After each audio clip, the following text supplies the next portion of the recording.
মায়েদের রান্না মানেই মজা।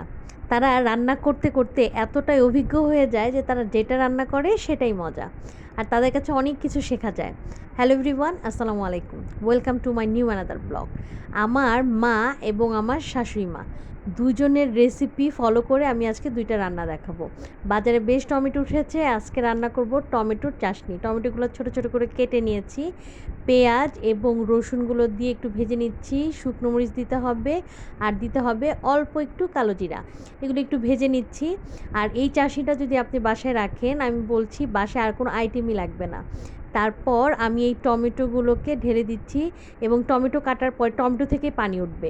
এখানে বেশি মশলা না, একটু হলুদ, মরিচ, লবণ, জাস্ট এইটা দিয়েই নাড়াচাড়া করব, একটু ঢেকে দিব। তারপর দেখব এইটা থেকেই পানি উঠে গেছে।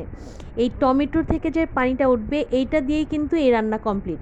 এখানে বাহিরের কোনো পানি ইউজ করার কোনো প্রয়োজন নেই। আর এখানে যখন দেখবো যে একদম মাখা মাখা হয়ে গেছে, তখন সামান্য একটু চিনি ব্যালেন্স করার জন্য দিয়ে দিব, বাস। একদম এই পানিটা যখন টেনে যাবে, এখন আমি একটা বাটিতে বেড়ে দেবো, হয়ে যাবে একদম মজার টমেটো চাশনি। এইভাবে করে বানিয়ে দেখেন, বাসার ছোট বড় সবাই হাত চেটে পুটে খাবে।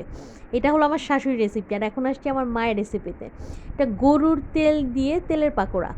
এখানে গরুর তেল, সব তেল কিন্তু খাওয়া যায় না, যে মজার তেলগুলো খাওয়া যায় আমি সেগুলো বেছে নিয়েছি।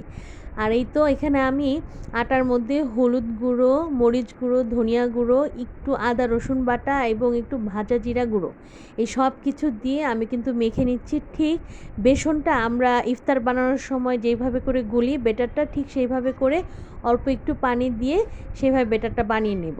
তারপর এখানে তেলের যেই খণ্ডগুলো আমি রেখেছি সেগুলোকে আমি মিশিয়ে নেব। আর এই তো এখন আমি এটা মিশিয়ে কিছুক্ষণ মেরিনেট করে রাখতে পারেন, তবে আমি কিন্তু মেরিনেট করে রাখতে পারিনি, সময় ছিল না, আমি তাড়াতাড়ি ভেজে ফেলেছিলাম, কারণ তখন খুব খেতে ইচ্ছা হচ্ছিল। যখন আব্বু পুরোপুরি কোরবানি দিত একটা করে গরু, তখন আমার আম্মা এরকম মজার যে তেলগুলো সেগুলোকে একটু আলাদা করে রাখতো, পরে কোনো দিন পাকোড়া বানাবে বলে।